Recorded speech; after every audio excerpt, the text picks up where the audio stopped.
तो स्टूडेंट्स, जैसा कि आप सभी विद्यार्थियों को पता है कि आप सभी लोगों को हम लगातार अनसॉल्व्ड पेपर के सॉल्यूशन की क्लास प्रोवाइड कर रहे हैं, एक दिन फिजिक्स एक दिन मैथ। तो आज आप सभी लोगों को हम क्लास 12 की मैथमेटिक्स विषय के अंतर्गत मैंने आप लोगों को पिछली क्लास में 2023 का सेट नंबर 2 सॉल्व कराना शुरू किया था। ठीक है, सेट नंबर 1 आपका सॉल्व हो चुका है और सेट नंबर 2 के क्वेश्चन नंबर 3 तक के प्रश्नों को भी मैंने पिछली क्लास में सॉल्व करा दिया है। ठीक है, मैंने प्लेलिस्ट बना दिया है अनसॉल्व्ड पेपर की, आप सभी लोग देख सकते हैं। जो प्रश्न बार बार रिपीट हो रहा है या जो प्रश्न यहाँ पर सिलेबस में नहीं, उसे यहाँ पर हम नहीं पढ़ा रहे हैं, जिससे आपको किसी भी प्रकार की दिक्कत का सामना ना करना पड़े। अगर एक क्वेश्चन आपके पहले सेट में कराया जा चुका है तो उसको इस सेट में आपको अगर मिल रहा है तो नहीं कराया जाएगा। इसलिए आप सभी लोग जो भी आपको सेट पीछे के सॉल्व कराए जा रहे हैं उन पर आप जो है एक बार नज़र ज़रूर दौड़ा लीजिए, क्योंकि आप जितना ज़्यादा रिवीजन कर लोगे आपके लिए उतने ज़्यादा फ़ायदा है। ठीक है, चलिए भाई, सभी विद्यार्थी भी एक बार क्लास को लाइक जरूर कर दें और दोस्तों में शेयर कर दें और हम स्टार्ट करते हैं अपनी क्लास को। देखिए, चौथे का जो का पार्ट है वो आपका स्पर्श रेखा और अभिलंब का है, वो आपके इस बार सिलेबस में नहीं है, तो का पार्ट नहीं सॉल्व करा रहे हैं हम। खा पार्ट प्रायिकता का क्वेश्चन है और यहाँ पर दिया गया है कि एक पासे को 2 बार उछाला जाता है यदि उनके सतहों पर आए अंकों का योगफल 6 है तो आए हुए अंकों में से कम एक 4 होने की सशर्त प्रायिकता ज्ञात कीजिए। यहाँ पर अगर आप ध्यान देंगे तो एक पासे को 2 बार उछाला जाता है। ठीक है, तो एक पासे को 2 बार उछालने पर कुल संभव परिणाम तो सभी लोग तुरंत बता दोगे 36 होंगे। पासे को 2 बार उछालने पर क्या लिखेंगे? पासे को 2 बार उछालने पर कुल संभव परिणाम पहले निकालेंगे। कुल संभव परिणाम किससे लिखे जाते हैं आप सभी लोग बताओगे? NS से लिखा जाता है। ठीक है, सैंपल स्पेशली प्रतिदर समष्टि वो कितनी हो जाएगी? 36। देखिए, पासे में 6 तल होते हैं, 2 बार 2 उछालें या 2 बार उछालें 6 का स्क्वायर, समझ रहे हो ना? 36 आपके आउटकम्स टोटल होंगे।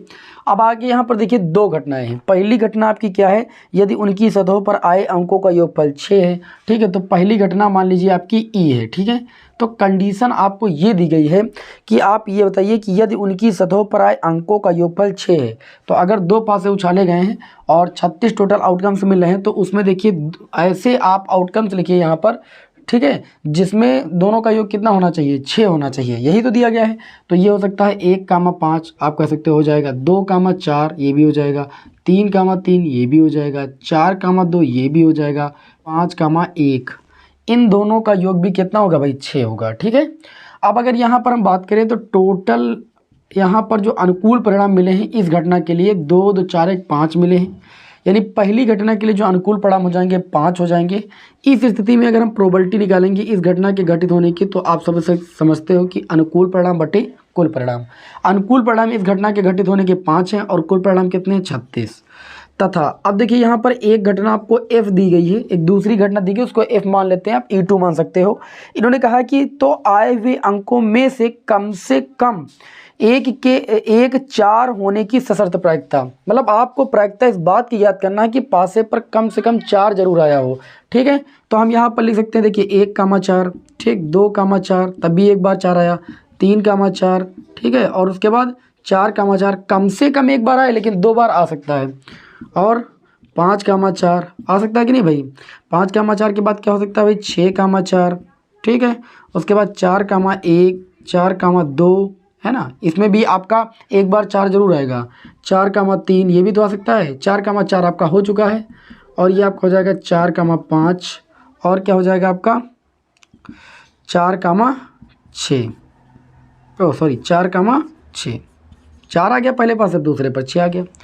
टोटल आउटकम्स इस घटना में कितने मिलेंगे? इन्होंने कहा कि पहले आप कंडीशन को सुनिए। इन्होंने कहा है कि आए हुए अंकों में से कम 4 होने की सशर्त प्रायिकता याद करना है। प्रायिकता इस बात की याद करना है कि कम से कम एक बार 4 जरूर आया हो। आप इन घटनाओं में देखिए कम से कम एक बार 4 जरूर आया है। 2, 2, 4, 5, 2, 2, 4, 1, 5, 5, 10, 1, 11, मतलब हम कह सकते हैं नंबर ऑफ F, घटना F के घटित होने के जो अनुकूल परिणाम हैं वो टोटल 11 हैं। तो इस घटना के घटित होने की प्रायिकता कितनी हो जाएगी? अनुकूल परिणाम 11 बटे कुल कितने परिणाम थे? तो आप कहोगे 36। तो ये प्रायिकता हमने निकाल लिया। अब प्रश्न को बहुत ध्यान समझिए। प्रश्न में ये कहा गया है कि ये घटना घट चुकी है, थोड़ा समझने की कोशिश कीजिएगा। तो इस घटना के घटित होने की प्रायिकता निकालना, सशर्त प्रायिकता आपको इस घटना की निकालना है। तो जिस घटना की निकालना उसको ऊपर रखेंगे, जैसे हमको प्रोबेबिलिटी ऑफ, तो हमको प्रोबेबिलिटी निकालना है इस घटना यानी एफ घटना के घटित होने की, जबकि जो घटना ई है वो घटित हो चुकी है। पी एफ बटे ई का मतलब यही है कि घटना ई घटित हो चुकी है, तो एफ के घटित होने की प्रायिकता निकालिए। ठीक है, प्रोबेबिलिटी ऑफ एफ अपान ई का मान क्या होता है, तो आप कहोगे probability of E intersection F होता है, और बटे में या एफ इंटरसेक्शन ई बात एक ही है, और बटे में जो नीचे है प्रोबेबिलिटी ऑफ ई उसको ऐसे लिख देंगे। कुछ बात समझ में आ रही कि नहीं समझ में आ रही? चलिए इधर सॉल्व करते हैं। अब यहाँ पर ध्यान दीजिएगा, ई इंटरसेक्शन एफ पहले हम निकालेंगे यहाँ पर, तो ई इंटरसेक्शन एफ अगर हम निकालेंगे तो देखिए इन दोनों में क्या मिल रहा, आप कहोगे 2,4 इसमें भी है, ई और एफ में। इंटरसेक्शन का मतलब जो कॉमन मिले, और 4,2 इसमें भी है और 4,2 इसमें भी है, और कुछ भी नहीं मिलेगा। ठीक है, मतलब हम कह सकते हैं कि हमको मिल रहा है 2,4 और मिल रहा है 4,2, अर्थात हम कह सकते हैं कि number of E intersection F की वैल्यू जो आ गई वो 2 आ गई। तो probability of E intersection F की वैल्यू कितनी हो जाएगी, अनुकूल परिणाम 2 और बटे कुल परिणाम 36। कुल परिणाम 36 में से तो ये दोनों परिणाम लिए गए, तो probability of E intersection F की वैल्यू 2 बटे 36। नाउ अब यहाँ पर हमें जो चीज़ निकालनी थी, हमको निकालनी थी प्रोबेबिलिटी ऑफ एफ अपान में ई बराबर probability of E intersection F, जिसकी वैल्यू आपकी आ चुकी है 2 बटे 36, बटे में आ जाए।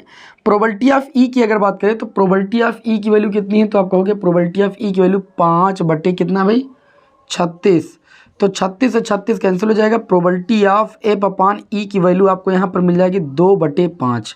ठीक है, क्योंकि प्रश्न में यही कहा गया था कि आपको इस बात की प्रायिकता निकालना है, किस बात की, घटना एफ के घटित होने में दूसरी जो घटना घटी उसकी प्रायिकता निकालना, जबकि ई घटना घटित हो चुकी, पहले वाली घटना घटित हो चुकी, तब इस घटना के घटित होने की प्रायिकता निकालनी थी, इसलिए इसको ऊपर रखा गया। तो कितनी आ जाएगी 2 बटे 5, ये आपके इस क्वेश्चन का राइट आंसर हो जाएगा। और हमें उम्मीद है कि आपको इसमें कोई दिक्कत नहीं होनी चाहिए, आसान क्वेश्चन था। पहले एक घटना थी, इसके घटित होने की प्रायिकता हमने निकाल लिया, फिर एक दूसरी घटना घटित हो रही थी और उसी की प्रायिकता निकालना था। तो जो घटना घटित होने की प्रायिकता निकालना उसको ऊपर रखना है और बाकी को नीचे, बस आराम से आप निकाल लीजिए, कोई दिक्कत वाली बात नहीं है। उम्मीद है कि आप सभी को समझ में आ गया होगा। चलिए इसे रफ कर दे भाई। ठीक, चलिए इसे रफ कर देते हैं और गा पार्ट को यहाँ पर देखते हैं। इसमें आपको क्या किया गया है, एक रेखा का समीकरण दिया गया और ये कार्तीय समीकरण दिया गया है, और बोला आपसे ये जा रहा है कि इसे सदिश समीकरण में लिखिए। ये चौथे का आपका गा पार्ट होगा, बहुत इंपॉर्टेंट क्वेश्चन है, और सभी लोग किसी दिए गए रेखा को सदिश समीकरण के रूप में या कार्तीय समीकरण के रूप में पहचानना और लिखना समझ लीजिए, ये आता जरूर है। ये कार्तीय समीकरण के रूप में दिया गया है। अगर इस समीकरण की तुलना हम इस समीकरण से कर लें, किससे, x माइनस a1 बटे में b1 बराबर y माइनस कितना हो जाएगा आपका a2 बटे में b2, ठीक, बराबर z माइनस a3 और बटे में कितना हो जाएगा b3। तो ध्यान दीजिएगा, जो यहाँ पर a1 a2 a3 पॉइंट होते हैं, ये जो होता है इन बिंदुओं से रेखा होकर जाती है। कहने का मतलब हम कहेंगे अतः जो रेखा है हमारी, रेखा a1 की वैल्यू कितनी आएगी -3, a2 की वैल्यू तुलना करोगे तो आपको 5 मिल जाएगी, और a3 की वैल्यू आपको मिल जाएगी कितनी भाई -6। ठीक है, तो रेखा इस बिंदु से होकर जाती है, से होकर जाती है। इसका इस बात का यहाँ पर ये मतलब है। इसका स्थिर सदिश निकालेंगे तो इसका सदिश क्या लिखेंगे, इसका सदिश अगर हम निकालेंगे या सदिश रूप में से व्यक्त करेंगे, इसको मान लीजिए वेक्टर ए मान लेते हैं, तो सबके साथ देखिए, इसके साथ आई कैप, इसके साथ जे कैप, इसके साथ के कैप लगा देंगे तो ये सदिश रूप में हो जाएगा। अर्थात ये हो जाएगा 3i कैप प्लस का 5j कैप माइनस का 6k कैप। कोई दिक्कत बताइए, इसका सदिश हो गया। अब आगे अगर हम बात करें यहाँ पर, तो एक देखिए द्विघ अनुपात की अगर बात करें, जो नीचे होते हैं बिंदु b1 b2 b3, ये द्विघ अनुपात होते हैं। तो इस कार्तीय समीकरण के जो द्विघ अनुपात हो जाएंगे वो आपके हो जाएंगे b1 की वैल्यू 2, b2 की वैल्यू 4 और 2। तो ये द्विघ अनुपात हो गए। द्विघ अनुपात से जो बना सदिश होगा उसको वेक्टर बी बोलेंगे। इसको भी सदिश रूप में व्यक्त कर लेते हैं, 2i cap plus 4j cap और प्लस का 2k कैप। अब आपसे कहा गया कार्तीय रूप में व्यक्त कीजिए, सदिश रूप में व्यक्त कीजिए। तो सदिश रूप आप लोगों ने पढ़ा है, सदिश रूप बराबर होता है वेक्टर ए प्लस का क्या होता है भाई, lambda vector B. Vector A की वैल्यू कितनी है, ये आप कहोगे 3i कैप प्लस का 5j कैप माइनस का 6k कैप और प्लस लैम्डा। वेक्टर बी की वैल्यू कितनी है, तो आप कहोगे 2i कैप प्लस का 4j कैप और प्लस का 2k कैप। इस तरीके से आपने क्या किया, इस कार्तीय समीकरण को सदिश समीकरण के रूप में व्यक्त कर दिया। सदिश समीकरण होता है वेक्टर ए प्लस का लैम्डा वेक्टर बी। ठीक है, सभी विद्यार्थी इस क्वेश्चन का स्क्रीनशॉट लें। बढ़ते हैं नेक्स्ट क्वेश्चन की ओर। तो चलिए अब इसे यहाँ पर हम रफ कर देते हैं और हम बिना समय को लॉस के भैया अगले क्वेश्चन की ओर बढ़ेंगे। जो विद्यार्थी जुड़े हैं भाई लगातार जुड़े रहे। मैं बार बार कहता हूँ, देखिए आप जब तक समय नहीं देंगे तब तक आपको कोई चीज़ समझ में नहीं आएगी, ठीक है। और अगर समझ में आएगी भी तो इतनी जल्दी नहीं बैठेगी। मान लीजिए अगर आप समय नहीं दे रहे हैं, जल्दी जल्दी देख ले ये तो आता है, चलिए इसको छोड़ देते हैं, ठीक है। तो आपका इसमें नुकसान होगा भैया। आप जब तक अच्छे से समय नहीं देंगे किसी चीज़ पर, आपको जो कॉन्फिडेंस है आपके अंदर का वो नहीं बनेगा। फिर आपके सामने बोर्ड में जब पेपर आएगा तो फिर आपके गलत हो जाएंगे ज़्यादा से ज़्यादा प्रश्न। इसीलिए मैं कहता हूँ कि सबसे पहले हर एक टाइप के प्रश्न आंसर पेपर में आते हैं ना, तो हर एक टाइप के प्रश्नों से पहले मुलाकात करना तो सीखिए। यहाँ पर देखिए अगर आगे बात करें तो चौथे का घा पाठ, अगला कौन सा होगा, चौथे का घा पाठ।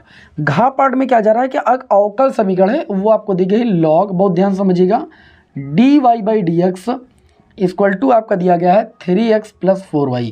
बोला जा रहा है इसे हल कीजिए। अवकल समीकरण को हल करना तो बहुत आसान है, बस आपको थोड़ा सा ध्यान देना है। आपको प्रॉपर्टी आनी चाहिए। प्रॉपर्टी मैं यहाँ पर लिख रहा हूँ, देखिए log x बराबर, अगर यहाँ पर मान लीजिए आपका कोई संख्या मान लीजिए y है, तो अगर हम log को हटाएंगे तो x बराबर log जब भी दूसरे पक्ष में जाएगा तो e की पावर जितना होगा हो जाएगा। समझ पा रहे हो ना। अब यही चीज़ यहाँ प्रॉपर्टी लगाने जा रहे हैं। log ये समझ लो x लिखा है और ये समझ लो y लिखा है, तो जब हम x बराबर निकालेंगे अर्थात dy/dx बराबर निकालेंगे, log उधर जाएगा तो ये e की पावर में सबको ले आएगा 3x + 4y को। कोई समस्या।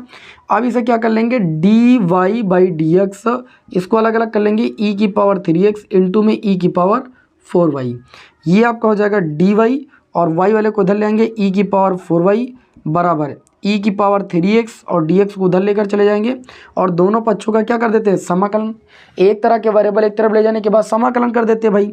अब इसका समाकलन करेंगे तो e की पावर -4y ऊपर आएगा और dy और ये हो जाएगा e की पावर 3x और कितना हो जाएगा dx। e की पावर -4y का जब समाकलन करेंगे तो आप सभी को पता है 1/4 और e की पावर कितना होगा -4y। कोई दिक्कत। e की पावर 3x का करेंगे तो 1/3 e की पावर कितना हो जाएगा 3x और प्लस c जोड़ दीजिए। आप चाहे तो कैंची गुणा कर लीजिए, नहीं यही आपका आंसर हो जाएगा, ठीक है। तुम्हारे आंसर जो दिया गया वो कैंची गुणा करके दिया गया है। हम बिना समय को लॉस किए हुए बढ़ते हैं क्वेश्चन नंबर 5 की ओर। क्वेश्चन नंबर 5 का पार्ट देखते हैं। बहुत ध्यान से देखिएगा। आप क्वेश्चन नंबर 5 जो है 5 नंबर वाला प्रश्न है। इसमें कहा जा रहा है कि सिद्ध कीजिए, एक रिलेशन आपको डिफाइन है, ठीक है। संबंध और फलन का एक क्वेश्चन आपका आना है। देखिए a, b जो है ये समुच्चय है और ये बिलोंग करता है z, z क्रॉस z में, मतलब धन पूर्णांकों के समुच्चय में।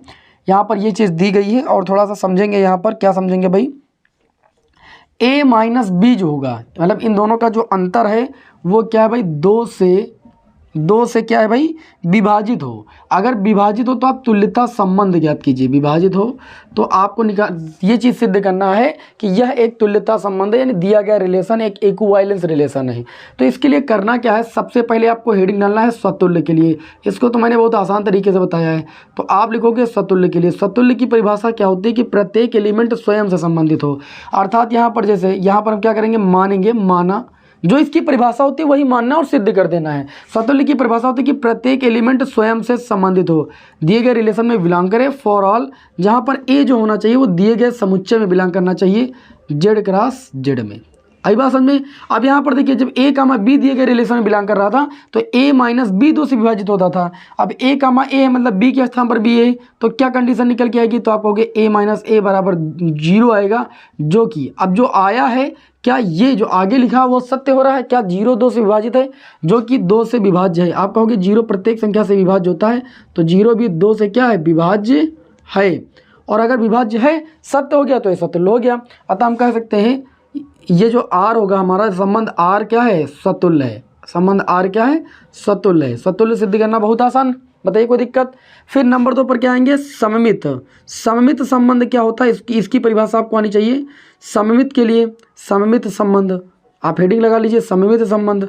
सममित संबंध कैसे सिद्ध करेंगे, सममित संबंध की परिभाषा होती है कि माना a, b अगर दिए गए रिलेशन में बिलोंग करता है, फॉर ऑल a, b जो आना चाहिए वो दिए गए सेट से आना चाहिए। सेट आपको z क्रॉस z दिया गया, तो a, b दिए गए रिलेशन में बिलोंग करता है। तो कंडीशन क्या बन रही कि जो a - b है वो क्या है भाई, 2 से विभाजित है। क्या है भाई, 2 से विभाजित है। ये आपको प्रश्न में दिया गया, ये हम कोई दिमाग नहीं लगा रहे हैं। अब सममित संबंध ये कहता है कि अगर a - 2 से विभाजित है तो इस बात को तुम सिद्ध कर दो कि b - ab क्या है, 2 से विभाजित, अर्थात बी कामा ए भी दिए गए रिलेशन में बिलोंग करता है। हमने कहने का मतलब ये है कि अगर ए कामा बी दिए गए रिलेशन में बिलोंग करता है तो बी कामा ए भी दिए गए रिलेशन में बिलोंग करे, ये चीज़ सिद्ध कर दीजिए, संबंध आपका सममित हो जाएगा। तो इसी कंडीशन को हम ऐसे भी लिख सकते हैं, माइनस लिख दें ए माइनस बी और बाकी 2 से क्या है, विभाजित है। अब देखो अगर कोई संख्या जैसे 2 है, 2 से विभाजित है, या हम कहते हैं 6 है वो 2 से विभाजित है, तो क्या -6 2 से विभाजित नहीं होगा? आपको कि बिल्कुल होगा। उसी तरीके से यहाँ पर देखिए ए माइनस बी अगर 2 से विभाजित है तो उसका ऋणात्मक जो होगा ए माइनस बी भी 2 से विभाजित होगा। अब इसको ऐसा लिख सकते हैं, ये माइनस अंदर जाएगा तो ये हो जाएगा बी माइनस ए, ठीक है, क्या हो जाएगा, 2 से विभाजित हो जाएगा। देखो कंडीशन में कुछ चेंजेस हुआ, कोई चेंजेस नहीं, इस केवल माइनस के अंदर मल्टीप्लाई कर दिया। तो देखो ए कामा बी दिए गए रिलेशन में बिलोंग करता था तो ए माइनस बी 2 से विभाजित होता था। अब यहाँ पर मैंने सिद्ध कर दिया कि बी माइनस ए भी 2 से विभाजित हो रहा है, अतः हम कह सकते हैं कि यहाँ पर जो बी कामा ए है ये भी दिए गए रिलेशन में बिलोंग करने लगा। आप थोड़ा सा कॉमन सेंस लगाइए, ए कामा बी दिए गए रिलेशन में बिलोंग कर रहा था तो ए माइनस बी 2 से विभाजित हो रहा था, और जब बी माइनस ए 2 से विभाजित होने लगा तो क्या बी कामा ए दिए गए रिलेशन में नहीं बिलोंग करेगा? आपको बिल्कुल बिलोंग करेगा, और यही कंडीशन तो भैया आपको सिद्ध करनी है सममित में।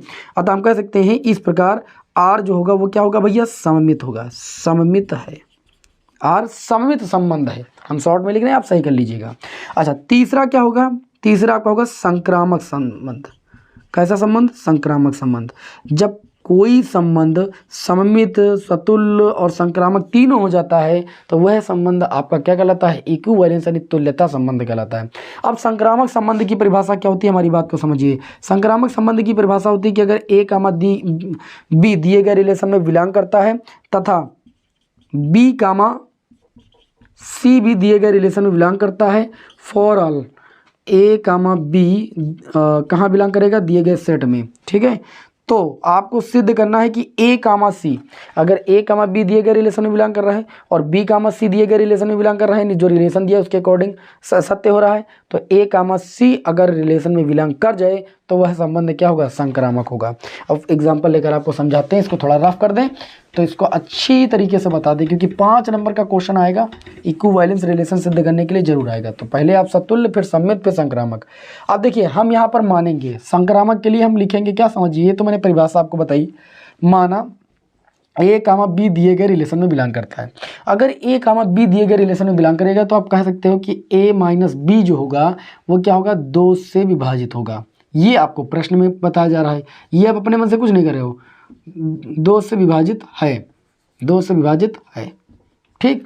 तथा हम ये भी मान लेते हैं कि B कामा C दिए गए रिलेशन में बिलोंग करता है, क्योंकि परिभाषा कहती है कि अगर A कामा B दिए गए रिलेशन में बिलोंग करता है और उसके बाद B कामा C भी दिए गए रिलेशन में बिलोंग करता है तो A माइनस C दिए गए रिलेशन में बिलोंग करना चाहिए। तो मान लिया कि माना B कामा C दिए गए रिलेशन में बिलोंग करता है, तब कंडीशन आपकी बन जाएगी B माइनस C 2 से विभाजित होगा। क्या होगा भाई, 2 से विभाजित होगा, ठीक है। जैसे a माइनस बी 2 से विभाजित है, a कामा बी दिए गए रिलेशन में बिलोंग करता था, उसी तरीके से b माइनस सी अगर दिए गए रिलेशन में बिलोंग करता है, मैंने मान लिया, तो b माइनस सी भी 2 से विभाजित होगा। अच्छा इसको अगर समीकरण 1 मान लें, इसको समीकरण 2 मान लें, तो क्या समीकरण 1 प्लस 2 अगर दोनों को जोड़ दें, a माइनस बी और b माइनस सी को जोड़ेंगे तो b कैंसिल हो जाएगा, a माइनस सी आ जाएगा। क्या ये 2 से विभाजित नहीं होगा, तो कहोगे 2 से विभाजित होगा भाई। क्या होगा भाई, 2 से विभाजित होगा।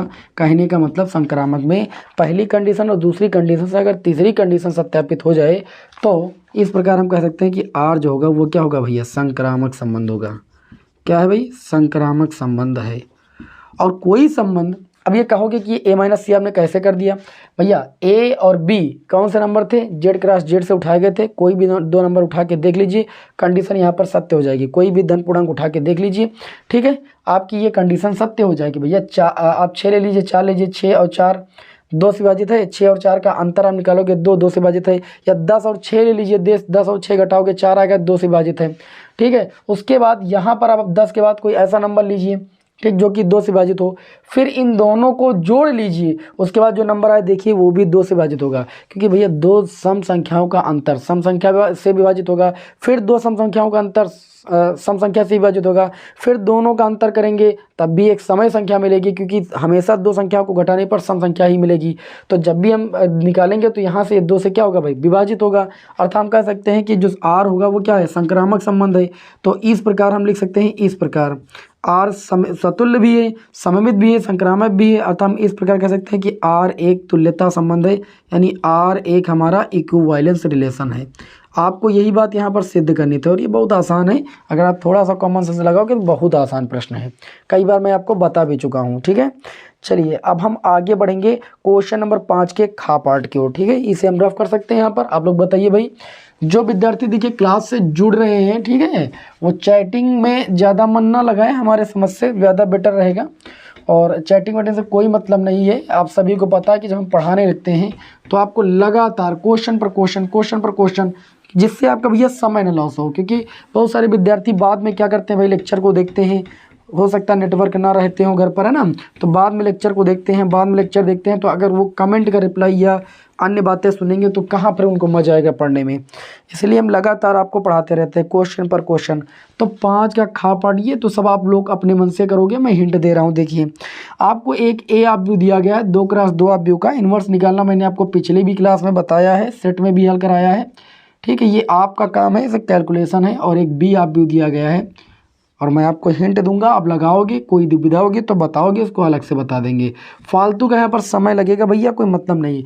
आपको सिद्ध करना क्या, आपको सिद्ध करना है ए बी का होल इनवर्स बराबर बी इनवर्स ए इनवर्स।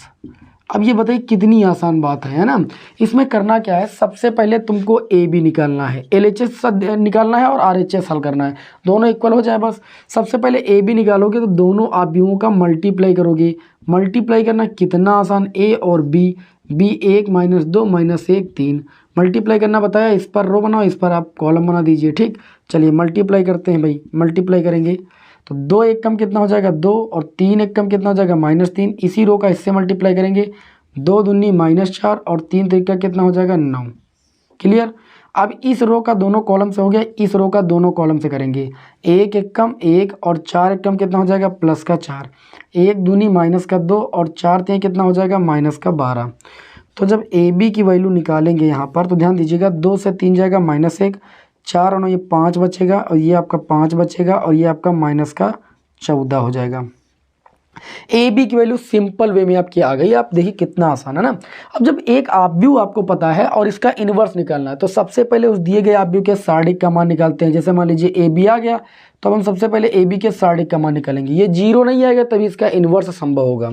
ठीक, अब सार्डिक का मान निकाल लेना, उसके बाद आपको क्या निकालना है, एडजॉइंट ए, पहले सेकंड उप सार्डिक निकाल लेना है, उसके बाद एडजॉइंट ए का मान निकाल लेना है, और उसके बाद आपको ए बी क्या निकालना है, इन्वर्स ए बी का एडजॉइंट निकालना है। यहाँ पर ए बी है, ए नहीं, तो ए बी का इन्वर्स निकालने के लिए 1/, क्या लगाएंगे, माड ए और एडजॉइंट ए। माड ए भी यहाँ से आ गया था, ठीक है, माड ए भी यहाँ से आ गया था और एडजॉइंट ए यहाँ से आप निकाल लोगे। इस प्रकार आपको ए बी इन्वर्स की वैल्यू पता चल जाएगी। फिर आपको बी ऑब्व्यू दिया गया, इसका भी ऐसे ही इन्वर्स निकालना है, ए ऑब्व्यू का इन्वर्स निकालना और दोनों का मल्टीप्लाई करना, जो दोनों का मल्टीप्लाई आएगा वो इसके मल्टीप्लाई के बराबर होना चाहिए, बस बात सिद्ध हो जाएगी। ठीक, तो ये बहुत आसान क्वेश्चन है। और कहीं पर हमारे समझ से अगर मान लीजिए एग्जाम में आपकी एक आधे अंक की त्रुटि भी हो जाती है तो उसे आप बाद में सही करके लिख दोगे आप लेकिन पूरा प्रोसेस करते हो स्टेप बाय स्टेप तो आपको पूरे नंबर मिल जाते हैं। क्योंकि कभी कभी क्या होता है, एक आधे अंक में त्रुटि हो जाती है तो एग्जामिनर भी समझता है कि हो जाता है कभी कभी, तो आपको नंबर नहीं काटता है। तो ये काम देखिए आपके लेवल का है, आप कर लीजिएगा, ऑब्व्यू का क्वेश्चन है, कैलकुलेटिव है। अब आगे हम बढ़ते हैं गा पार्ट की ओर। जो मेन क्वेश्चन है उन्हें सॉल्व कराएं यहाँ पर, थोड़ा सा तुझे मज़ा भी आए। मेन वो भी ऐसा नहीं कहते कि वो मेन नहीं है भाई। गा पार्ट में दिया गया है y बराबर आपको देखिए cos x की होल पावर आपको दिया गया है tan x, ठीक, और प्लस x की पावर x। दो आपके क्या है भाई, फलन है, योग के रूप में लिखे हैं और अलग अलग इनका समाकलन करके लिखना है। कहने का मतलब तुमको वैल्यू निकालना है d/dx y, इसका समाकलन करना है d/dx cos x की होल पावर कितना है tan x, और प्लस लगाइए, ठीक है, और derivative with respect to x की पावर x का, ठीक है। तो सबसे पहले इसका अलग समाकलन कर लेंगे, इसका अलग समाकलन कर लेंगे। तो जानते तो है चर की पावर चर होता तो लॉग लेकर समाकलन अवकलन करते भाई, समाकलन नहीं करना अवकलन करना है, ठीक है। गलती से अगर निकल जाएगा तो आप थोड़ा सही कर लीजिएगा। तो यहाँ पर सबसे पहले हम मानेंगे, माना I1 बराबर ये cos x की होल पावर tan x। हम क्या करेंगे, इसको एक काम करते हैं y1 मान लेते हैं, लॉग लेंगे तो ये हो जाएगा log y1 बराबर, लॉग लेने पर पावर आ गया tan x और ये आपका हो जाएगा log cos x। बताइए कोई समस्या? आप कहोगे जी बिल्कुल कोई समस्या नहीं। अब अवकलन करेंगे तो हो जाएगा 1/y1, y1 का अगेन करेंगे dy/dx और ये आपका tan x छूटेगा, फर्स्ट सेकंड लगाएंगे ना। log cos x का करेंगे तो 1/cos x हो जाएगा, ठीक है। और उसके बाद देखिए cos x का अगेन करेंगे तो माइनस का sin x हो जाएगा, फिर प्लस लगाएंगे सेकंड फंक्शन यानी log cos x छूटेगा और tan x का अवकलन करेंगे तो ये कितना हो जाएगा sec स्क्वायर x। अब यहाँ से देखिए ये आपका हो जाएगा dy/dx बराबर y1 उधर चला जाएगा और ये आपका देखिए tan x sin x बटे cos x, tan x का मल्टीप्लाई कितना हो जाएगा tan square x minus plus sec square x into में log cos x, ठीक है। अब हम y1 की वैल्यू रख देंगे dy/dx बराबर y1 की अगर बात करें तो y1 किसको हमने माना था? आप कहोगे cos x की होल पावर tan x को माना था, ठीक है। और ये हो जाएगा minus tan square x plus sec square x into में log cos x। इस तरीके से आपको ये dy/dx की वैल्यू मिल गई, मतलब इसका डेरिवेटिव मिल गया। बिल्कुल इसी तरीके से आपको क्या करना है तथा मान लेना है y2 बराबर जो दूसरा फलन दिया गया है x की पावर x, इसमें भी चर की पावर चर है तो आप क्या करोगे log ले लोगे, तो ये आपका हो जाएगा log y2 बराबर x आगे आ जाएगा x log x हो जाएगा। अवकलन करोगे 1/y2 और ये हो जाएगा dy/dx बराबर x छूटेगा log x का अवकलन 1/x, फिर सेकंड फलन यानी log x छूटेगा x का x के सापेक्ष अवकलन 1। तो यहाँ से जब आप भैया dy/dx की वैल्यू निकालोगे तो ये हो जाएगा y2 x कैंसिल 1 प्लस कितना हो जाएगा log x, ठीक है। dy/dx बराबर y2 की अगर बात करें तो y2 बराबर हमने माना है x की पावर x ब्रैकेट में 1 प्लस log x, तो ये dy/dx की वैल्यू हो गई। अब अगर हम बात करें तो हमको क्या निकालना था? हमको यही निकालना था इस पूरे फलन का अवकलन, मतलब dy/dx निकालना था। तो dy/dx बराबर इसको हमने माना था dy1/dx, देखिए y1 माना था तो dy1/dx की वैल्यू रखेंगे, ये कितना हो जाएगा? तो आप कहोगे cos x की whole power tan x bracket में कितना हो जाएगा minus tan square x plus sec square x log कितना हो जाएगा भाई cos x। क्लियर हुई बात? अब आगे अगर हम बात करें तो ये आपका पहले फलन का क्या हो गया अवकलन, प्लस लगा प्लस लगाओ, सेकंड फलन का अवकलन कितना आया x की power x 1 plus log x। Question केवल कैलकुलेटिव होते हैं, अगर थोड़ा धैर्य के साथ सॉल्व करोगे तो आंसर आपका आसानी के साथ आ जाएगा। तो ये अवकलन का क्वेश्चन था, 5 नंबर का इंपॉर्टेंट क्वेश्चन था और हमें उम्मीद है कि आप सभी को समझ में आया होगा। चलिए अब अगला क्वेश्चन जो है वो आपका किसका है भैया? वो आपका सान्तत्य एवं अवकलनीयता का क्वेश्चन है, ठीक है। चलिए तो अगला क्वेश्चन सान्तत्य और अवकलनीयता का आपकी स्क्रीन पर, इसे आप थोड़ा सा देखिएगा, हल्की सी थोड़ा हम स्याही डाल लेते हैं जिससे थोड़ा गाढ़ा चले और आपको दिखे, ठीक है। तो सान्तत्य और अवकलनीयता का क्वेश्चन तो आप सभी लोग जानती हो अच्छे तरीके से। क्या करते हैं? LHL निकालते हैं, पहले लेफ्ट हैंड लिमिट फिर राइट हैंड लिमिट, है ना, और उसके बाद क्या करते हैं उस दी गई लिमिट पर फलन की वैल्यू, तीनों वैल्यू को इक्वल कर देते हैं ना, यही तो करते हैं भाई। तब जो है क्या होता है फलन दी गई लिमिट पर सतत होता है, तीनों वैल्यू इक्वल होती है। तो चलिए देखते हैं भाई, सिर्फ कर दें।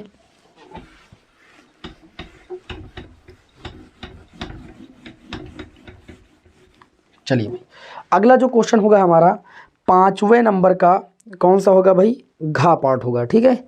5वें नंबर का ये चौथा होगा, यानी घा पार्ट 5 नंबर का प्रश्न है। इसमें कहा जा रहा है कि यदि एक फलन आपको इस तरीके से कुछ परिभाषित है, ध्यान दीजिएगा, ax + 1, ठीक है, और उसके बाद दिया गया है bx + 3 और यहाँ पर दिया गया है यदि x <= 3, यदि x > 3 और x बराबर 3, मतलब लिमिट जो है वो x बराबर 3 दी गई है और आपसे कहा जा रहा है कि x बराबर 3 पर जो फलन है वो क्या है? सतत है। अगर सतत है, सतत होने के मतलब left hand limit right hand limit और दी गई लिमिट पर फलन की वैल्यू इक्वल है, तो a और b के मानों को ज्ञात कीजिए, अर्थात a और b में यहाँ पर तुमको रिलेशन स्थापित करना है क्योंकि मान निकलेंगे नहीं। तो देखिए करना क्या है, पहले आप लिखोगे लेफ्ट हैंड लिमिट के लिए, तो देखिए लेस देन वाले के लिए ये फलन की वैल्यू हो जाएगी F x, left hand limit के लिए लेस देन वाला फलन लेते हैं यानी ए एक्स प्लस आपका 1 हो जाएगा। इक्वल टू का चिन्ह लगाना, इक्वल टू के लिए भी यही होगा, ठीक है। तो यहाँ पर लेफ्ट हैंड लिमिट निकाल रहे हैं तो यहाँ पर लिखेंगे लिमिट एक्स टेंड टू, किस लिमिट के लिए 3, तो लेफ्ट हैंड लिमिट के मतलब 3 से हल्की बड़ी वैल्यू, मतलब 3 से हल्की कम वैल्यू पर एफ एक्स लिखेंगे, ये हो जाएगा limit X tend to 3 minus F X की अगर हम बात करें तो एफ एक्स की वैल्यू कितनी है लेफ्ट हैंड लिमिट के लिए ए एक्स प्लस का 1। हम यहाँ पर क्या करेंगे x बराबर 3 रख देंगे तो 3a प्लस कितना हो जाएगा 3, ठीक है, ये लेफ्ट हैंड लिमिट आ गया। इसी प्रकार हम आर एच एल निकालेंगे राइट हैंड लिमिट, तो ये हो जाएगा एफ एक्स बराबर कितना आपका हो जाएगा, तो आपका हो गया राइट हैंड लिमिट के लिए फंक्शन ग्रेटर देन वाला होता है यानी बी एक्स प्लस 3 हो जाएगा। अब देखिए ये हो जाएगा लिमिट तो आपके 3 पर निकालना, लेकिन राइट हैंड लिमिट का मतलब 3 से हल्की सी बड़ी वैल्यू पर आपको फलन की वैल्यू निकालना है। तो ये हो जाएगा limit X tend to 3 plus कर देंगे, और राइट हैंड लिमिट के लिए जो फलन की वैल्यू है वो आपकी है B X plus 3, value put कर देंगे तो ये हो जाएगा 3b प्लस का 3। अच्छा एफ यहाँ पर आप किसके लिए निकालेंगे, इक्वल टू के लिए एक्स बराबर 3 पर जो फलन की वैल्यू हो जाएगी यानी एफ एक्स की वैल्यू हो जाएगी x बराबर 3 है तो फलन की वैल्यू कितनी है, आप कहोगे ए एक्स प्लस 1। आपको क्या करना है, सिंपली x के स्थान पर 3 रख देना, तो f3 की वैल्यू आपको आ जाएगी 3a प्लस 1, ठीक है। अब प्रश्न में ये खुद कहा जा रहा है कि जो लेफ्ट हैंड लिमिट है, जो राइट हैंड लिमिट है और जो फलन की वैल्यू दी गई लिमिट पर वो इक्वल है, मतलब सतत है, सतत होने की ही तो कंडीशन होती है। लेफ्ट हैंड लिमिट में कितना आया है 3a plus 3, right hand limit में कितना आया है 3b प्लस का 3, और दी गई लिमिट पर फलन की वैल्यू कितनी आई तो आप कहोगे 3a प्लस 1। ये दोनों आपके पक्ष हैं बराबर, तो हम क्या करेंगे, ये थोड़ा अलग है तो हम यहाँ पर क्या करेंगे 3a प्लस 3 को 3b प्लस 3 के बराबर दिखा देंगे। 3 से 3 कैंसिल हो जाएगा आपका, नहीं गड़बड़ हुआ थोड़ा सा भाई, थोड़ा सा गड़बड़ हुआ है, गलती नहीं कीजिएगा, नहीं गड़बड़ हो जाएगा। क्यों भाई, गलती नहीं करना नहीं तो गलत हो जाएगा भाई। यहाँ पर 3 कैसे आ गया, या तो 3a प्लस 1 होना चाहिए आपका, ओके। अब यहाँ पर हम क्या कर देंगे 1 लिखेंगे और ये हो जाएगा 3a प्लस 1 बराबर 3b प्लस 3। हम क्या करेंगे यहाँ पर लाएंगे 3a, इसको लाएंगे इधर, ये 3b हो जाएगा, और 3 एक उधर ले जाएंगे -1, 3 कॉमन ले लेंगे तो a माइनस बी बराबर 3 से 1 जाएगा 2, a माइनस बी बराबर 2 और बटे में 3, तो a बराबर निकालेंगे b उधर जाएगा तो b प्लस 2 बटे 3। ये आपके इस क्वेश्चन की आंसर हो जाएगा, मतलब ठीक है, ए बी में यही रिलेशन होगा। बताइए किसी को कोई दुविधा, बढ़िया प्रश्न था, एनसीईआरटी का क्वेश्चन था ये आपका 5 नंबर में। आगे बढ़ते हैं अंगा पार्ट। अंगा पार्ट जो आया हुआ है ये वर्धमान ह्रासमान का क्वेश्चन है, 5 का अंगा पार्ट, इसको भी ध्यान से देखिएगा, वर्धमान ह्रासमान भी थोड़ा समझ में आ जाएगा। दिया गया है एफ एक्स बराबर 5 नंबर का क्वेश्चन है एक्स क्यूब, ठीक है, 4x cube minus 6x square minus 72x plus 30 के लिए अंतराल ज्ञात कीजिए। पहले अंतराल ज्ञात करना है जिसमें फलन वर्धमान है और जिसमें फलन ह्रासमान है। सबसे पहले क्या करते हैं, क्योंकि ये अवकलन के अनुप्रयोग का ही टॉपिक होता है, पहले एक बार अवकलन करेंगे, इसका एफ डैश एक्स निकालेंगे तो कितना हो जाएगा 4 3 12 x माइनस 6 दूनी 12x माइनस 72, x का x के सापेक्ष अवकलन 1 हो जाएगा, 30 अचर पद है, अचर पद का अवकलन 0 हो जाएगा। अब वर्धमान व ह्रासमान के लिए आगे कंडीशन क्या लिखेंगे, वर्धमान या ह्रासमान के लिए, वृद्धिमान या ह्रासमान के लिए जो एफ डैश एक्स की वैल्यू होती है, किसकी वैल्यू, एक बार जो फलन की अवकलन की वैल्यू की जाती है ना, जो अवकलन होता है एफ डैश एक्स, उसकी वैल्यू को 0 के बराबर करते हैं। एफ डैश एक्स की वैल्यू कितनी है तो आप कहोगे 12x माइनस का, यहाँ पर गलती हो रही है क्या, 12x स्क्वायर होगा, 12x स्क्वायर माइनस का 12x और माइनस का 72 बराबर कितना हो जाएगा 0। इन तीनों में हम 12 कॉमन ले लेंगे, x स्क्वायर माइनस x और 12 छंग 72 बराबर कितना हो जाएगा 0, अर्थात x square minus x minus 6 बराबर 12 को 0 के बटे में भेज देंगे, तो ये आपका इतना आ जाएगा, ठीक है। अब यहाँ से करेंगे क्या, इसको थोड़ा सा सॉल्व करेंगे तो ये हो जाएगा एक्स स्क्वायर माइनस का 3x प्लस का 2x माइनस का 6 बराबर 0। द्विघात समीकरण को हल किया है ना, 6 के फैक्टर करोगे -3 + 2 माइनस का x आएगा कि नहीं आएगा। इन दोनों में आप कॉमन ले सकते हो x, तो ये हो जाएगा x - 3। इन दोनों में 2 कॉमन ले सकते हो, x - 3 बराबर कितना 0। दोनों में x - 3 कॉमन मिल जाएगा, ये x + 2 हो जाएगा बराबर 0। अर्थात जब x - 3 को 0 के बराबर दिखाएंगे तो x बराबर आ जाएगा 3, और जब हम x + 2 को 0 के बराबर दिखाएंगे तो x बराबर हो जाएगा -2। यहाँ पर x के 2 मान मिले। अब आपको क्या करना है, आपको इसको संख्या रेखा पर प्रदर्शित करना है, जिससे आप अंतराल निकाल पाओ और उस अंतराल की मदद से ये चीज़ चेक कर पाओ कि किस अंतराल में फलन वृद्धिमान है और किस अंतराल पर फलन ह्रासमान है। ठीक है, चलिए इसको हम आपको बताते हैं अच्छी तरीके से। आपको करना क्या है, सबसे पहले आपको एक संख्या रेखा ऐसे बना लेनी है। यहाँ पर 0 होगा, आप सभी को पता है, इधर -∞ होगा और इधर आपका +∞ होगा। जैसे आपका x बराबर -2 है तो -2 कहीं यहाँ पर होगा, x बराबर 3 है तो 0 के इधर आपका कहीं पर 3 होगा। तो एक अंतराल आपका बन जाएगा ये वाला। कौन सा अंतराल बन जाएगा, -∞ से -2, ये अंतराल मिल गया। ठीक है, यहाँ पर आप कॉलम बना सकते हो, ये अंतराल है आपका। और यहाँ पर f' की वैल्यू निकालेंगे और ये बताएंगे इधर कि उच्चिष्ट है कि निम्निष्ट है, वृद्धिमान है या ह्रासमान है। तो अंतराल एक पहला पता चला ये वाला, -∞ से -2 तक। दूसरा अंतराल पता चलेगा -2 से 3 तक, -2 से 3 तक। तीसरा अंतराल पता चलेगा -3 से 3 से ∞ तक। और तीनों अंतरालों में हमको f' की वैल्यू निकालना है। देखिए इस अंतराल का मतलब इस अंतराल के अंदर यानी -∞ से -2 के बीच कोई भी ऐसी संख्या ले, उस संख्या को अगर f' में रखें तो हमको वैल्यू पॉजिटिव मिलती है कि धनात्मक।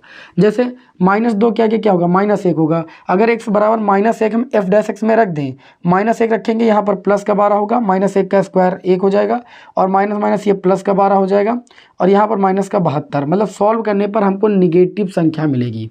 ठीक है, कैसी संख्या मिलेगी, निगेटिव नंबर मिलेगा। निगेटिव किसको व्यक्त करता है, निरंतर ह्रासमान को। निगेटिव किसको व्यक्त करता है, ह्रासमान को। अर्थात हम कह सकते हैं कि -∞ से -2 वह अंतराल होगा जिसमें जो फलन का मान होगा वो ह्रासमान होगा। अब देखिए दूसरा अंतराल है -2 से 3। -2 और 3 के बीच कोई एक नंबर चूज कर लीजिए। 0 भी तो है, 1 भी तो है, 0 है, फिर 1 है, इधर आपका होगा -1। देखिए गलती हुई है भाई, यहाँ -2 और इन्फिनिटी के बीच में -3 होगा, -4 होगा, हमने -1 रख दिया। ठीक है, थोड़ा सही कर लेते हैं, थोड़ा सा गलती हो गई, -3 ले लेते हैं। -3 लेंगे तो -3 का स्क्वायर कितना हो जाएगा, -3 का स्क्वायर कितना होगा, -3 का स्क्वायर +9 हो जाएगा। 9 और 12 9, ये कितना हो जाएगा 144 माइनस, यहाँ पर -9 और इसका गुणा करोगे माइनस कितना हो जाएगा आपका। देखिए 9 कितना होगा भाई, x बराबर -3 रख रहे हैं, -3 और ये रखेंगे तो प्लस हो जाएगा, माइनस का गुणा प्लस 12 कितना हो जाएगा 36, और उसके बाद माइनस का 72। यहाँ पर जो संख्या आएगी वो पॉजिटिव आएगी हल करने पर। ठीक है, तो थोड़ी सी गलती हुई, यहाँ पर आपका जो चिन्ह आएगा वो आपका पॉजिटिव आएगा f' का। अर्थात जो फलन होगा वो हमारा क्या होगा, वर्धमान होगा। क्या होगा, फलन वर्धमान होगा। थोड़ी सी गलती हो गई, जिसे सुधार कर लीजिएगा। अगला हमारा है -2 से इन्फिनिटी। -2 और इन्फिनिटी के बीच में -1 भी पड़ेगा और आपका कितना 1 भी पड़ेगा। तो अभी x बराबर -1 पर हमने निकाला तो वैल्यू आई थी निगेटिव। निगेटिव में फलन जो होता है वो क्या होता है, निरंतर ह्रासमान होता है। क्या होता है भाई, निरंतर ह्रासमान होता है। बताइए किसी को कोई दिक्कत। अब उसके बाद तीसरा अंतराल है 3 से इन्फिनिटी। 3 से इन्फिनिटी के बीच में कोई भी नंबर आप रखिए, यहाँ पर कोई भी नंबर आप रखिए और वैल्यू निकाल के देख लीजिए। आपको जो वैल्यू मिलेगी, जैसे 3 से इन्फिनिटी के में मान लीजिए 4 ले लेते हैं, 4 का स्क्वायर कितना हो जाएगा 16, और 16 और 12 का गुणा करोगे 12 × 16 माइनस 4 ले लिए, 12 चौक कितना हो जाएगा 48, और माइनस आपका 72 ऑलरेडी पहले से है। 16 दूना 32 और 16 एक कम 16 और 3 कितना हो जाएगा, तो आपका हो गया 19 192। 8 और 2 ये 10 हो जाएगा, 4 और 7 4 11, एक कितना हो जाएगा 12। ठीक है, अब देखिए 120 से 192 आपको घटाना है तो कितना बचेगा आपका, प्लस का बचेगा कि नहीं बचेगा, प्लस की संख्या आपकी बचेगी कि नहीं, तो आप कहोगे प्लस की संख्या जी बच जाएगी, क्योंकि 100 यहाँ पर आपका टोटल कितना बचेगा 120 है ही है। 80 जोड़ेंगे तो आपका कितना हो जाएगा 200, मतलब 70 तो 72, माइनस का कितना बचेगा, प्लस का कितना बचेगा 72। अर्थात यहाँ पर जो आंसर मिलेगा वो आपको पॉजिटिव मिलेगा, और पॉजिटिव मिलेगा तो फलन क्या होगा, तो आप कहोगे वर्धमान होगा। क्या होगा भाई, वर्धमान होगा। इस तरीके से वर्धमान और ह्रासमान आपको चेक करना है। तो हमें उम्मीद है कि आप सभी लोगों को यहाँ पर कोई दिक्कत नहीं होगी, अच्छे तरीके से समझ में आ गया होगा। चलिए अब हम बिना समय को भैया लॉस किए हुए और आगे बढ़ते हैं। देखिए आज की क्लास में 5-5 नंबर वाले प्रश्न है ना, तो थोड़ा सा समय तो लगेगा ही, लेकिन हम 5-5 नंबर वाले प्रश्न जब तक पूरे सॉल्व नहीं करा देंगे क्लास को द एंड नहीं करने वाले हैं। तो सभी विद्यार्थी भैया अंत तक जरूर बने रहें, क्योंकि उनके बोर्ड एग्ज़ाम की दृष्टि से ये क्लास बहुत ज़्यादा इंपॉर्टेंट है। फिर ऐसी क्लासें आप सभी को बार बार नहीं मिलेंगी, ठीक है। मिल रही तो उनका फ़ायदा उठाइए, बिल्कुल फ्री ऑफ कॉस्ट आपको पढ़ाया जा रहा है, इसलिए इसकी जो है थोड़ा सा इज्जत कीजिए और अच्छी तरीके से पढ़िए आप सभी लोग। अब देखिए यहाँ पर आगे बात करें तो क्वेश्चन नंबर हमारा 6 होगा, 5 के सारे पार्ट हो चुके हैं। इसमें दिया गया अवकल समीकरण tan inverse y minus x into में dy बराबर 1 प्लस वाई स्क्वायर dx। इस क्वेश्चन की अगर हम बात करें तो इसका जो पहला सेट था 2023 का सेट नंबर 1, ठीक है। आप वीडियो को ओपन कर लीजिएगा, प्लेलिस्ट तो बनी है। सेट नंबर 1 में ये प्रश्न आपको दिया गया है, 7वें का खा पार्ट है, मतलब आपको हमने इसके पहले वाले सेट में 7वें के खा पार्ट में आपको सॉल्व कराया है। सेम क्वेश्चन वही है, बदला बिल्कुल नहीं है। तो हमने कहा कि अगर क्वेश्चन रिपीट हो रहा है तो आप पिछले वीडियो को देख लीजिएगा, ठीक है। बहुत सारे क्वेश्चन रिपीट होंगे। उसके बाद आपका 6 का खा पार्ट है, उसमें आपको 2 रेखाओं की न्यूनतम दूरी ज्ञात करने के लिए पूछा गया है। पिछले सेट में था हालांकि क्वेश्चन न्यूनतम दूरी वाला, लेकिन ये थोड़ा 2 समांतर रेखाओं के बीच की न्यूनतम दूरी की बात हुई है, इसलिए यहाँ पर इस प्रश्न को हम बताएंगे। यहाँ पर दिया गया है कि एक समीकरण दिया गया वेक्टर r बराबर आई कैप प्लस का दिया गया है 2j कैप, उसके बाद दिया गया माइनस का 4k कैप और प्लस लगा हुआ है, फिर लैम्डा 2i कैप प्लस का आपको कितना दिया गया है, आप कहोगे 3j कैप, उसके बाद कितना दिया गया प्लस का 6k कैप। ये एक रेखा का समीकरण दिया गया और दूसरी रेखा का समीकरण वेक्टर r बराबर आपको दिया गया है 3i कैप प्लस का 3j कैप प्लस का कितना दिया गया, ओ सॉरी माइनस का 5k कैप, ये आपको दिया गया, प्लस लगाएंगे। फिर आपको यहाँ पर म्यू दिया गया है और यही दिया गया है 2i कैप प्लस का 3j कैप और प्लस का 6k कैप। हम क्या करते हैं, इसको पूरे को मानते हैं वेक्टर a1 और प्लस लैम्डा वेक्टर b1, यानी ये b1 है आपका, ये हो जाएगा a2 वेक्टर प्लस का म्यू लैम्डा कितना सॉरी म्यू और ये कितना हो जाएगा b2 वेक्टर, ये b2 के स्थान पर है। अगर देखें तो जो b1 वेक्टर है और जो b2 वेक्टर है दोनों की दिशा एक ही है, दोनों की दिशा क्या है भाई, आप कहोगे दोनों की दिशा समान है। क्या है, दोनों की दिशा समान। कैसे कहोगे दोनों की दिशा समान, आप देखिए b1 b2 दोनों की वैल्यू सेम है, सेम होने की वजह से हम कहेंगे कि जो उनकी दिशाएं हैं वो क्या है, समान है। अतः हम ये कह सकते हैं कि जो रेखाएं हैं, अगर आपको a1 plus lambda b plus a2 plus mu b मतलब इन b1 b2 के लिए इक्वल मिल जाए तो हम कहेंगे कि जो रेखाओं के समीकरण दिए गए ये रेखाएं क्या हैं, परस्पर समांतर है। रेखाएं क्या हैं, परस्पर समांतर हैं, है कि नहीं, समांतर हैं। तो 2 समांतर रेखाओं के बीच की न्यूनतम दूरी जो होती है, न्यूनतम दूरी का फार्मूला आना चाहिए आपको, हम इधर लिखे दे रहे हैं।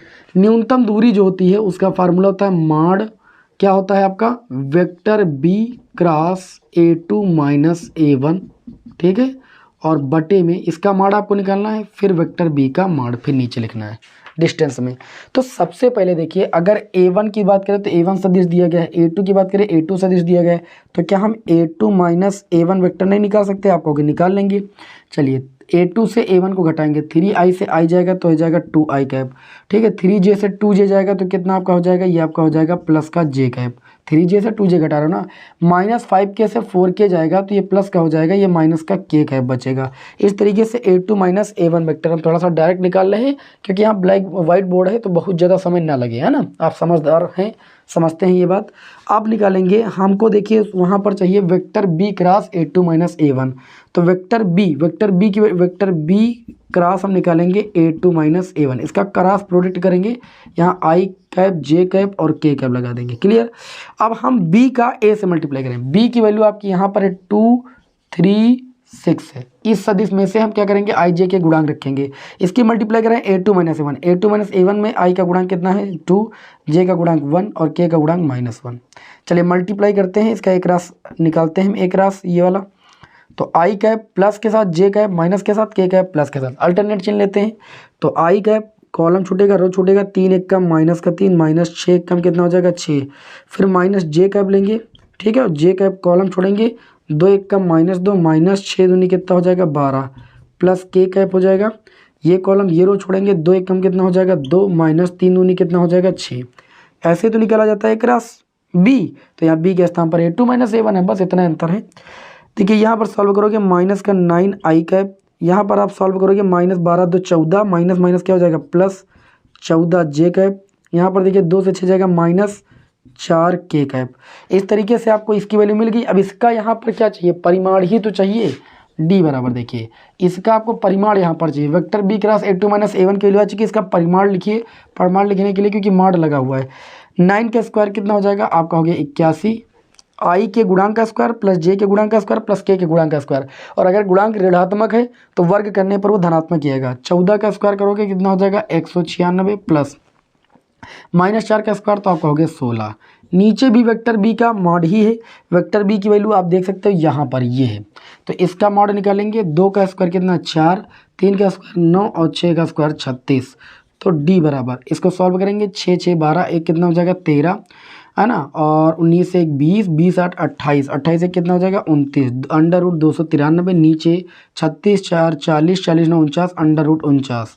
तो हम कह सकते हैं कि न्यूनतम दूरी आ जाएगी अंडर रूट 293 और अंडर रूट 49 का मान कितना हो जाएगा 7 इकाई। न्यूनतम दूरी पूछी गई थी और मैंने न्यूनतम दूरी निकाल दी। स्क्रीनशॉट ले लीजिए भाई जल्दी से। तो दूरी को यहाँ पर भैया इकाई में लिखना है ना, तो लिखना होगा तो लिख देना, हम यहाँ नहीं लिख रहे हैं, ठीक है, तुम लिख देना इकाई में लिखना। चलिए भाई ये 6 का खा पाठ था, ये सारे 5 नंबर वाले प्रश्न हैं, ठीक है। अब 5 नंबर वाले प्रश्न आपके एग्ज़ाम की दृष्टि से कितना ज़्यादा इंपॉर्टेंट होते हैं, थोड़ा सा समझने की कोशिश कीजिएगा।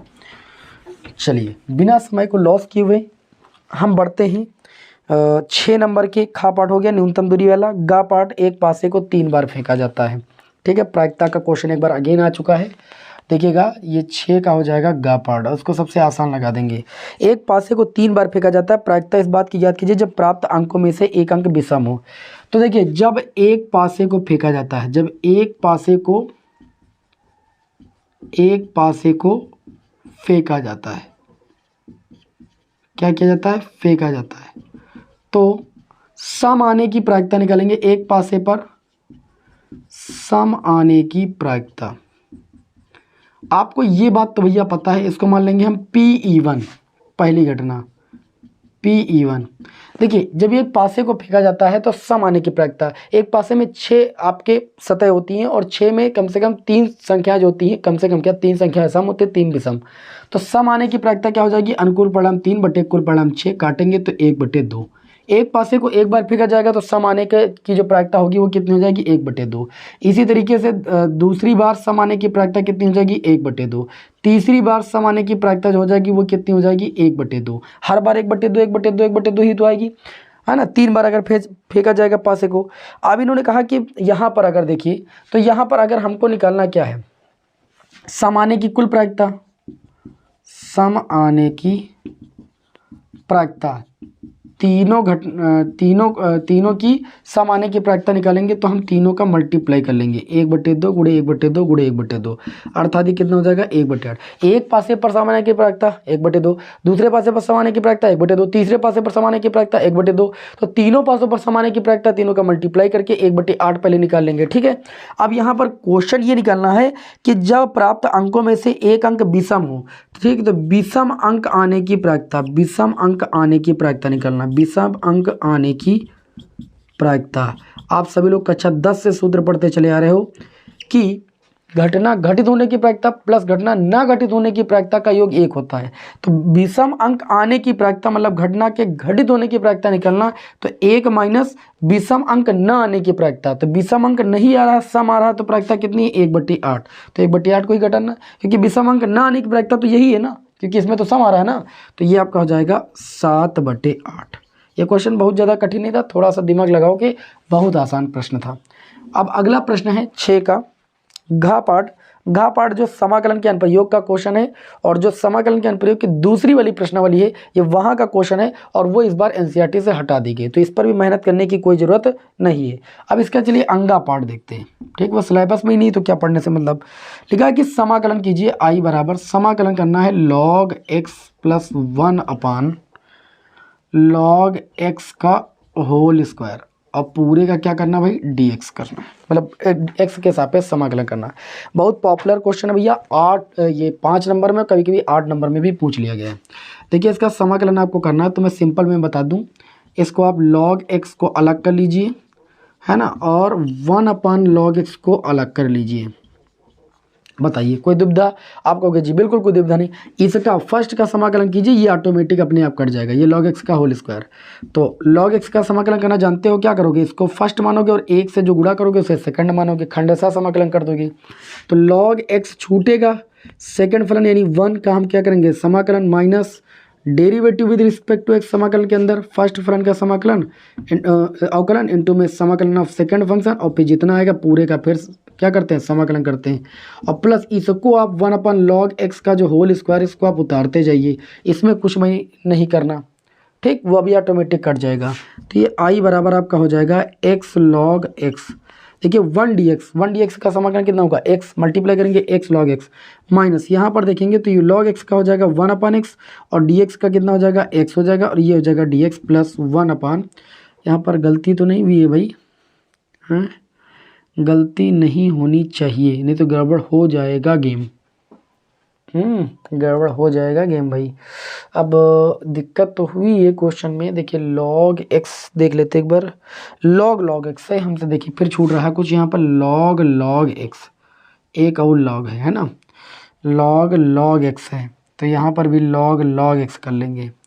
ओके, बाद आपका प्लस का 1/log x का होल स्क्वायर। क्वेश्चन देखिए मुझसे गलत उतर गया, तुरंत पकड़ में आ गया, तो यहाँ पर लिखेंगे x log x, यहाँ पर 2 बार log है, तो यहाँ पर भी log है, तो ये आपका हो जाएगा 1/log x, ठीक है, ध्यान दीजिएगा 1/log x, फिर log x का अगेन करेंगे 1/x, फिर 1 का करेंगे तो x, और ये हो जाएगा dx प्लस 1/log x का whole square dx।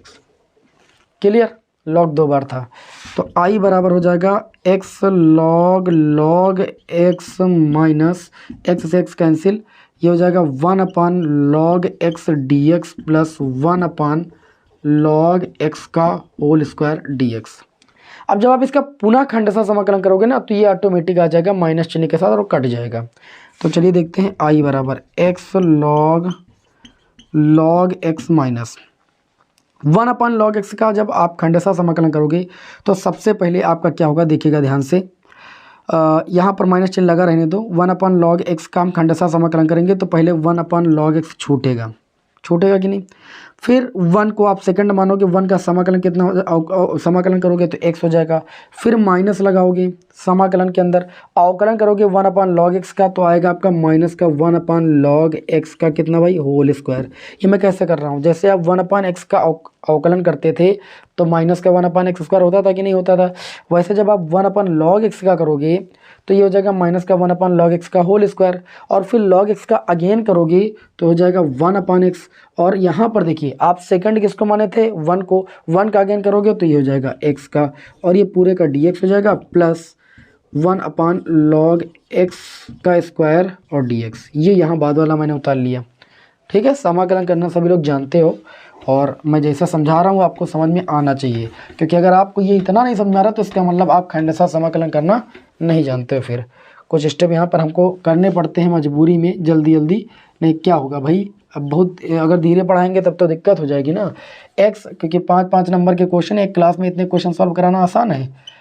x log x हो गया, माइनस, ध्यान दीजिएगा इस माइनस चिन्ह को अंदर ले जाएंगे तो माइनस x अपान में log x हो जाएगा, ये माइनस अंदर जाएगा, इसको प्लस बनाएगा, और प्लस के बाद ये फिर माइनस इसे बना देगा माइनस, ध्यान दीजिएगा x से x कैंसिल, और ये हो जाएगा 1/log x का होल स्क्वायर, और ये हो जाएगा dx, प्लस आ जाएंगे, फिर आपका 1/log x का क्या भाई, होल स्क्वायर, और ये कितना हो जाएगा dx। ये हो जाएगा आई बराबर x log x minus x/log x। ये चीज़ आपकी प्लस माइनस सेम हो गई, 0 हो जाएगा, ठीक, और ये जो बच गया ये आपके इस क्वेश्चन का क्या हो जाएगा भैया, आंसर हो जाएगा। तो इस तरीके से समाकलन करना, मतलब पहले को आपको खंडशः समाकलन कर देना, और एक बार नहीं 2 बार, ठीक है। और उसके बाद जो आपका सेकंड वाला वो ऑटोमेटिक कैंसिल हो जाएगा, जो बचेगा वो आपके इस क्वेश्चन का आंसर हो जाएगा। आज की क्लास में मैंने क्वेश्चन नंबर 4 से लेकर के क्वेश्चन नंबर 6 तक के सारे प्रश्नों को आपको सॉल्व करा दिया, ठीक है। और 8 नंबर वाले प्रश्न आपके बचे हुए हैं, तो नेक्स्ट क्लास में आपको सॉल्व कराएंगे, क्योंकि एक सेट की टोटल हम 3 क्लासें लेते हैं, जैसा कि आप सभी को पता भी है, ठीक है। तो अगर इतनी तेज़ी के साथ क्वेश्चन नहीं सॉल्व कराएंगे तो कैसे काम चलेगा, इसलिए कहते हैं आप सभी से कि क्लास में अंत तक जरूर बने रहा करो। चलिए भाई, मिलते हैं आपको नेक्स्ट क्लास में हम 8 नंबर वाले क्वेश्चनों के साथ। आप सभी लोगों को शुभकामनाएं, बेस्ट ऑफ लक, जय हिंद, वंदे मातरम।